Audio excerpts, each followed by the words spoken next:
100만 원 꿈꿨던 62세 은행원, 국민연금 받고 무너진 은퇴 스토리. 서론 은퇴, 꿈꿨던 그 날이 이렇게 아플 줄이야. 은퇴. 그 단어를 떠올리면 어떤 이미지가 스치나요? 평생 일하며 꿈꿨던 자유로운 날들, 여유롭게 커피 한 잔 마시며 여행 계획을 세우는 모습. 62세 은행원이었던 김영수 가명 씨도 그랬어요.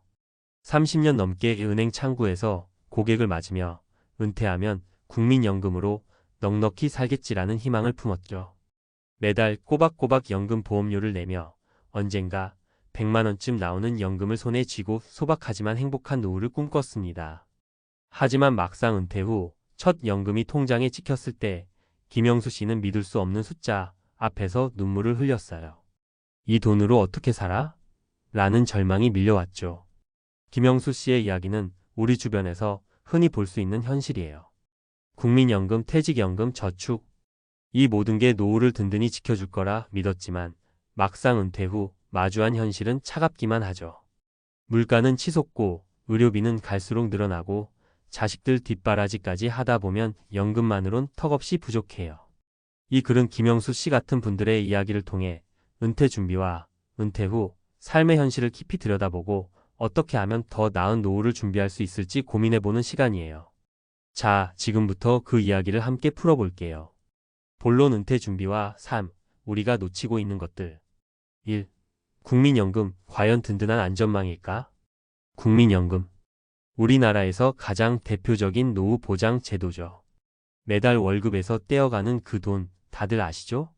이거라도 있으니 노후는 괜찮겠지라는 마음으로 납부하지만 막상 받는 금액은 기대에 한참 못 미치는 경우가 많아요. 2023년 기준으로 국민연금 평균 수령액은 약 58만 원 1인당 정도예요. 부부가 함께 받는다 해도 100만 원 남짓? 서울에서 1인 가구 최저생계비가 월 120만 원 수준인데 이 돈으로 어떻게 살아가라는 걸까요? 김영수 씨의 경우 30년 넘게 성실히 연금을 납부했지만 월 72만 원을 받았어요. 은행에서 대출 상담하며 고객들 노후 자금 얘기 들었을 때 연금만으론 부족하다는 걸 알았어야 했는데 라며 후회했죠. 국민연금은 기본적인 생활을 보장하기 위한 최소한의 안전망일 뿐 풍요로운 노후를 보장하진 않아요. 게다가 물가 상승률을 따라가지 못하는 연금 구조상 시간이 갈수록 실질적인 가치는 더 떨어지죠. 그렇다면 국민연금 외에 어떤 준비가 필요할까? 전문가들은 개인연금, 퇴직연금, 그리고 저축을 병행하라고 조언해요. 특히 개인연금은 세액공제 혜택도 있고 장기적으로 자산을 불릴 수 있는 좋은 수단이에요. 예를 들어 30대부터 월 20만 원씩 개인연금에 가입하면 60세에 약 1억 원 이상의 자산을 모을 수 있어요. 물론 이 돈도 물가 상승을 고려하면 넉넉하다고 할 순 없지만 연금과 함께라면 훨씬 든든한 노후를 만들 수 있죠. 2. 은퇴 후 삶, 돈만큼 중요한 것들. 돈이 전부는 아니에요. 은퇴 후 삶에서 돈만큼 중요한 건 바로 목적과 관계예요. 김영수 씨는 은퇴 후 갑자기 찾아온 공허함에 힘들어했어요. 은행에선 늘 바빴는데 집에만 있으니 내가 쓸모없는 사람 같더라고요. 매일 아침 출근하던 리듬이 사라지자 삶의 의미를 잃어버린 기분이 들었죠. 게다가 친구들은 여전히 일터에 있고 자식들은 각자의 삶으로 바빠서 외로움은 더 커졌어요. 은퇴 후 삶을 행복하게 만드는 건 단순히 돈이 아니라 내가 무엇을 하며 시간을 보낼지 누구와 함께 할지에 대한 계획이에요. 예를 들어 취미 활동이나 지역사회 봉사, 새로운 배움을 시작하는 것도 좋아요. 김영수 씨는 결국 동네 주민센터에서 시작한 노인금융교육 강사로 활동하며 새 삶을 찾았어요. 내가 아는 걸 누군가에게 가르치니까 다시 살아있는 기분이더라고요. 이처럼 은퇴 후 삶은 돈뿐 아니라 새로운 목표와 사회적 연결로 채워져야 해요. 3. 사례를 통해 배우는 은퇴 준비의 중요성. 이제 실제 사례를 통해 은퇴 준비와 삶의 현실을 더 깊이 들여다볼게요. 이 사례들은 제가 주변에서 듣거나 조사한 이야기로 우리 모두에게 공감과 교훈을 줄 거예요. 사례 1. 60세 공무원 박미영 씨의 무너진 꿈. 박미영 가명 씨는 30년 넘게 공무원으로 일하며 안정적인 삶을 살았어요. 퇴직연금과 국민연금을 합치면 월 150만 원 정도가 나올 거라 기대했죠. 하지만 막상 퇴직 후 연금을 받아보니 세금과 건강보험료를 떼고 나니 120만 원 남짓. 서울 근교에서 아파트 전세를 살던 박미영 씨는 전세금이 올라 이사를 고민해야 했어요. 평생 성실히 일했는데 이 나이에 집 걱정할 줄은 몰랐어요. 박미영 씨의 문제는 은퇴 후 지출 계획이 없었던 거예요. 퇴직 전에는 월급으로 생활비를 충당했지만 연금은 그 절반 수준이라 지출을 줄여야 했죠. 전문가들은 은퇴 전 최소 35년 전부터 지출 패턴을 분석하고 연금 수준에 맞는 생활비를 설계하라고 조언해요. 박미영 씨는 결국 자식들의 도움을 받아 전세금을 마련했지만 자립적인 노후를 꿈꿨던 그녀에겐 큰 상처였어요. 교훈: 은퇴 전 지출 계획을 세우고 연금에 맞는 생활 방식을 미리 연습해 보세요. 예를 들어 퇴직 1년 전부터 연금 수준으로 생활비를 줄여보면 실질적인 준비가 돼요. 사례 65세 자영업자 이철호 씨의 제기. 이철호 가명 씨는 20년 넘게 동네에서 작은 식당을 운영했어요. 하지만 자영업자 특성상 국민연금 납부가 일정하지 않았고 결국 월 40만 원 정도의 연금만 받게 됐죠. 식당을 접고 은퇴한 뒤 생활비가 부족해 아르바이트를 알아봤지만 65세라는 나이에 일자리를 찾기란 쉽지 않았어요. 젊을 때 연금 더 꼬박꼬박 낼걸 이라는 후회가 밀려왔죠. 하지만 이철호 씨는 포기하지 않았어요. 지역 커뮤니티 센터에서 무료로 제공하는 시니어 창업 교육에 참여해 새로운 길을 찾았죠. 식당 운영 경험을 살려 동네 경로당에 도시락 배달 사업을 시작했어요. 초기엔 자본이 부족해 힘들었지만 소규모로 시작하며 조금씩 수익을 냈어요.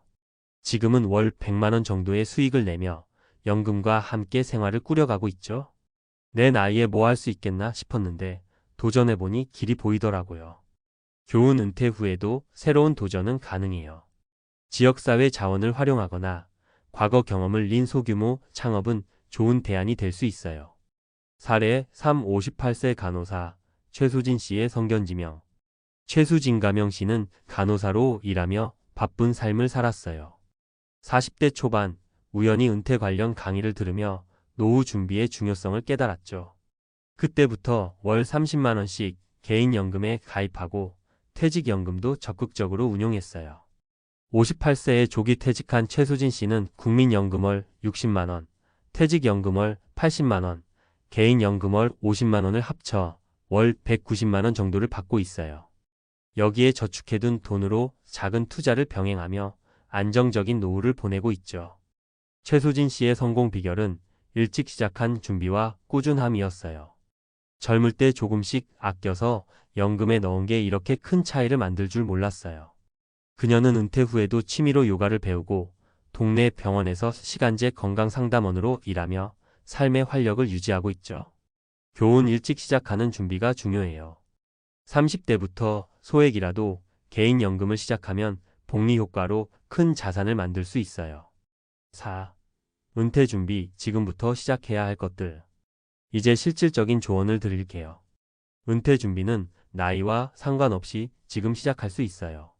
다음은 누구나 실천할 수 있는 5가지 방법이에요. 재무 계획 세우기. 현재 수입과 지출을 분석하고 은퇴 후 필요한 생활비를 계산해 보세요. 예를 들어 월 200만 원이 필요하다면 연금과 저축으로 그 금액을 채울 수 있는지 확인해야 해요. 개인연금 가입. 국민연금만으론 부족해요. 월 10만 원이라도 개인연금에 가입하면 장기적으로 큰 도움이 돼요. 투자 공부. 주식, 채권, ETF 등 소액으로 시작할 수 있는 투자를 배워보세요. 단, 무리한 투자보다는 안정적인 상품을 선택하는 게 좋아요. 건강관리. 은퇴 후 가장 큰 지출은 의료비예요. 젊을 때부터 건강검진을 꾸준히 받고 운동과 식단 관리를 시작하세요. 사회적 연결 유지. 은퇴 후 외로움을 막으려면 지금부터 취미 모임이나 지역사회 활동에 참여해 보세요. 사람들과의 관계는 노후의 큰 자산이에요. 5. 은퇴 후 삶. 이렇게 살아보세요. 은퇴는 끝이 아니라 새로운 시작이에요. 돈이 많지 않아도 삶의 의미를 찾는다면 충분히 행복할 수 있어요. 예를 들어 동네 도서관에서 무료 강의를 듣거나 지역 봉사활동에 참여해 보세요. 김영수 씨처럼 자신의 경험을 살려 강사로 활동하거나 이철호 씨처럼 소규모 창업을 시도할 수도 있죠. 최수진 씨처럼 취미와 일을 병행하며 균형 잡힌 삶을 사는 것도 좋은 방법이에요. 은퇴 후 삶은 우리가 어떻게 준비하고 어떤 마음가짐으로 맞이하느냐에 따라 달라져요. 돈은 중요하지만 그보다 더 중요한 건 내가 어떤 삶을 살고 싶은가라는 질문에 답하는 거예요. 결론 지금 당신의 은퇴를 준비하세요. 김영수 씨의 이야기는 우리 모두에게 울림을 줍니다. 100만 원을 꿈꿨던 그의 기대는 현실 앞에서 무너졌지만 그는 결국 새로운 길을 찾아 나섰어요. 은퇴는 누구에게나 찾아오는 인생의 한 단계예요. 하지만 그 단계를 어떻게 준비하느냐에 따라 그날이 절망이 될 수도 새로운 기회가 될 수도 있죠. 지금 이 순간 당신은 은퇴를 위해 무엇을 하고 있나요? 월급에서 연금 보험료가 빠져나가는 걸 확인하는 것만으론 부족해요. 지금부터라도 재무 계획을 세우고 작은 저축을 시작하고 새로운 취미를 찾아보세요. 그리고 무엇보다 당신이 꿈꾸는 노후의 모습을 상상해 보세요. 그 꿈이 현실이 되도록 오늘 한 발짝 내디뎌 보세요. 은퇴는 끝이 아니에요. 당신의 인생을 새롭게 쓰는 기회예요. 김영수 씨처럼, 박미영 씨처럼, 이철호 씨와 최수진 씨처럼 당신만의 은퇴 스토리를 만들어 가세요. 그 스토리가 눈물 대신 웃음으로 가득하길 바라요.